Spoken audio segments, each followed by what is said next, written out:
Morning friends, welcome to Bioverse channel. आज आपण बघणार आहे MHT CET एक्झाम जी आहे तर ती आता जवळ आलेली आहे आणि त्यामध्ये विद्यार्थ्यांनी काय केलं पाहिजे आणि काय नाही केलं पाहिजे, म्हणजे काय काय जाताना बरोबर घेऊन गेलं पाहिजे आणि काय नाही केलं पाहिजे याविषयी आज आपण बघूयात. तर पहिले बघूयात डूज. तर काय काय घेऊन जाणार. पहिलं अपेक्षित आहे तुमच्याकडनं तर तुम्ही ऍडमिट कार्ड जे आहे तर ते घेऊन जायचं. अजून ऍडमिट कार्ड आलेलं नाहीये तुमचं, बट आल्यानंतर तुम्ही त्याची काय करायची, प्रिंटआउट घ्यायची. प्रिंटआउट शक्यतो कलर प्रिंटआउट घ्या. जर कलर प्रिंटआउट पॉसिबल नसेल तर ब्लॅक अँड व्हाईट घेतली तरी चालेल. तसं काही मेन्शन केलेलं नाहीये की कलर प्रिंटआउटच हवी आहे किंवा ब्लॅक अँड व्हाईट हवी आहे. तुम्ही कलर घेतली तर बेस्टच आहे, नसेल तर तुम्ही ब्लॅक अँड व्हाईट घेऊ शकता. दुसरी महत्वाची गोष्ट आहे पासपोर्ट साईज फोटो. जी तुम्ही जो फॉर्म भरला आहे सीईटीचा त्यावेळेसला तुम्ही जो काही फोटो दिलेला आहे शक्यतो तोच फोटो जर असेल तर बेस्ट आहे, नसेल तर तुम्ही दुसरा काढू शकता. बट 2 फोटो जे पासपोर्ट साईज ते तुम्हाला एक्झामला जाताना घेऊन जाणं कंपल्सरी आहे. तर हे 2 फोटो घेऊन जायचे आणि ते एक ऍडमिट कार्डवर स्टिक करायचं आणि एक तुमचं जिथं अटेंडन्स असणार आहे त्याच्यावर एक स्टिक करावं लागणार आहे. ते तुम्ही तिथं त्यांच्या समोर स्टिक करायचे. फक्त फोटो तुम्ही घेऊन जायचे. त्याच्यानंतर फोटो आयडी प्रूफ, एक तुम्हाला स्वतःचा आयडेंटिटी कार्ड किंवा प्रूफ जे ते घेऊन जायचे. त्यासाठी बेस्ट असेल तुमच्यासाठी आधार कार्ड असेल. सगळ्यांनी आधार कार्ड कंपल्सरी घेऊन जायचे. ओरिजिनल आधार कार्ड न्यायचे, झेरॉक्स कॉपी चालणार नाही. किंवा मोबाईल मध्ये आयडी आहे किंवा मोबाईल मध्ये फोटो आहे आधारचा, चालेल का, असं काहीही करायचं नाही. न विचारता तुम्ही तुमचं आधार कार्ड न्यायचे. त्याच्याऐवजी ड्रायव्हिंग लायसन्स चालतं किंवा पॅन कार्ड चालेल किंवा वोटर आयडी चालेल. पण शक्यतो सगळी मुलं जी आहेत हे 18 वर्षापेक्षा कमी आहेत, 12वीची मुलं म्हटल्यावर. त्यामुळं आधार कार्ड जे आहे हे तुम्ही शक्यतो कंपल्सरी ठेवा. तेच डॉक्युमेंट सगळ्यांकडे असणार आहे.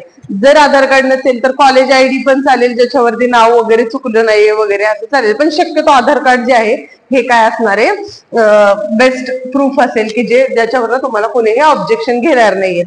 तिसरं जे आहे तर तुम्ही ट्रान्सपरंट पाऊच ठेवा. पाऊच कशाला लागतं, ऑनलाईन एक्झाम आहे बट तुम्हाला जर कॅल्क्युलेशन वगैरे करण्यासाठी जर पेन लागत असेल किंवा पेन्सिल लागत असेल तर त्याच्यासाठी तुम्हाला पाऊच ठेवायचा. ट्रान्सपरंट म्हणजे कसा की दोन्ही साईडने सगळं दिसणार आहे तरच ते अलाव करतील.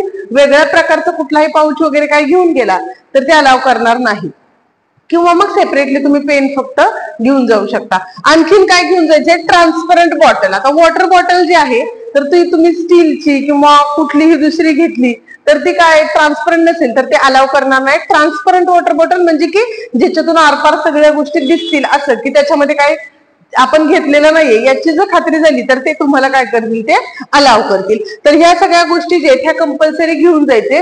रायटिंग पॅड जो आहे तर ते तुम्ही नाही नेलं तरी चालेल, कारण ऑनलाईन पेपर आहे आणि जे काही रफ वर्क तुम्हाला करायचे त्याच्यासाठी पेजेस जे आहेत तर ते तुम्हाला प्रोव्हाइड करणार आहेत.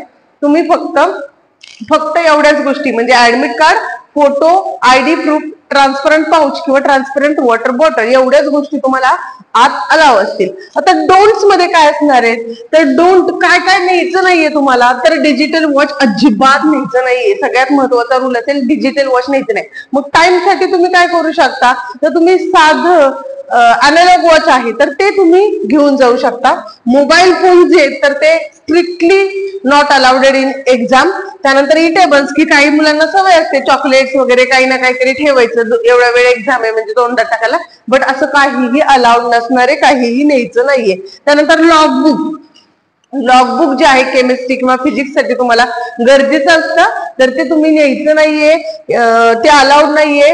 ते मग तुम्हाला स्क्रीनवरती एका साईडला जर तुम्ही मॉक टेस्ट दिल्या असतील फिजिक्स किंवा केमिस्ट्रीच्या तर तुमच्या लक्षात येईल की एका साईडला जे आहे कॅल्क्युलेटर वगैरे असतं तर ते तुम्ही यूज करू शकता. तिथं स्क्रीनवरती असणार आहे ते तुम्ही मॉक टेस्ट दिल्यानंतर तुमच्या लक्षात येईल.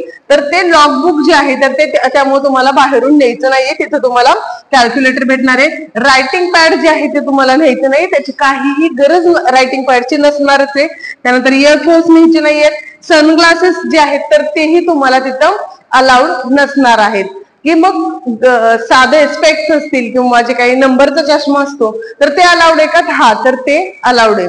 त्याची पण कसं पाहिजे, तो डिसेंट पाहिजे की फ्रेम वगैरे खूप जाड किंवा वेगळ्या प्रकारच्या काय आहे का, की त्याच्यामध्ये काय ठेवलं असेल का, असे काही डाऊटफुल गोष्टी असतील तर ते अजिबात न्यायच्या नाही. त्याचबरोबर खूप जास्त हेवी ऑर्नामेंट्स, दागिने वगैरे अजिबात घालायचे नाही. डिसेंट काहीतरी असेल तर अलाव केलं जाईल, बट हेवी काय असेल तर ते तुम्हाला बाहेर काढून ठेवायला लावतील. ब्रेसलेट जर असेल डिसेंट सारखं असेल तर ठीक आहे, बट खूप जाड काहीतरी आहे की त्याच्यामध्ये काही गोष्टी लपवली जाऊ शकते असं जर वाटलं तर ते तुम्हाला अलाव करणार नाहीत. आता सनग्लासेस अलाव नसले तरी स्पेक्स तुमचे नॉर्मल वगैरे ह्या गोष्टी अलाउड आहेत. त्याचबरोबर जर काही मुलांना ऐकण्यामध्ये वगैरे काही प्रॉब्लेम असेल तर त्यांचे जे काही मशीन्स असतात जे कानामध्ये लावले जातात तर तसं असेल तर ते चेक केलं जाईल आणि ते अलाव केलं जातं. त्याचबरोबर काही जे त्यांना लेन्सेस वगैरे असतात तर अशा पद्धतीचं जर काही डिसॅबिलिटी असेल किंवा काही प्रॉब्लेम असेल तर त्या गोष्टी काय केल्या जातात, अलाव केल्या जातात. बाकीच्या गोष्टी अलाव नसतील. आता सगळ्यात महत्वाचा राहिला प्रश्न काय तर ड्रेस कोड. ड्रेस कोड जो आहे हा डिसेंट प्रकारचा असावा, डिसेंट ड्रेस कोड असावा. हेवी किंवा खूप जास्त कलरफुल नसावा, तो लाईट कलर्स असावेत की जे ठीक वाटतील. त्याचबरोबर असा डिसेंट असे जे काही कपडे असतील तर ते तुम्ही घालावेत. एवढंच तुम्हाला या व्हिडिओ मधून सांगायचंय. बट ज्या गोष्टी सांगितल्यात त्या लक्षपूर्वक ठेवा की तुम्ही ऑन द स्पॉट तुमच्याकडून काही मिस्टेक झाली, सपोज फोटो नाहीत नेले, काय आयडी प्रूफ नाहीये, तर हायपर होण्याचे चान्सेस जास्त असतात आणि तिथे घाबरून माझं काहीतरी मिस्टेक झालीये का यावरून तुम्ही आणखीन काय करू शकता, चुका करू शकता. त्याचबरोबर अजून एक महत्वाची गोष्ट मुलींसाठी खास करून सांगायची की आता थोडे गुढीपाडवा किंवा काही रमजान आहे असं काहीतरी सण आलेले आहेत, त्यामुळे तुम्ही मेहंदी वगैरे हातावर काढाल आणि तर तुम्ही काळजी घ्यायची आहे की तुमच्या फिंगर टिप्स असतील त्याच्यावर तर तुम्ही मेहंदी काढू नका, कारण तुम्हाला तिथे गेल्यानंतर बायोमेट्रिक होणार आहे, तुमचे फिंगरप्रिंट्स घेतले जातील. जर मेहंदी असेल तर ते कदाचित मॅच होणार नाहीत. त्यासाठी तुम्ही काय करा, काढायचे असेल काढू शकता, पण फिंगर टिप्स जे आहेत तर हा पोर्शन तुम्ही काय करा फ्री ठेवा की ज्याच्यामुळे काय होऊ शकतं तुमच्या बायोमेट्रिकलाही काही प्रॉब्लेम होणार नाही, कारण आधी तुम्हाला बायोमेट्रिक करून वगैरे तुम्हाला ते आतमध्ये सोडणार आहेत. तर या सगळ्या महत्वाच्या गोष्टी आहेत ह्या ज्या तुम्ही लक्षात ठेवायच्यात आणि एक्झामसाठी सगळ्यांना बेस्ट लक. आणखीन काही इन्फॉर्मेशन असेल तर आपण नेक्स्ट व्हिडिओमध्ये तुम्हाला सांगितलं जाईल. त्यासाठी चॅनलला सबस्क्राईब करा. थँक्यू.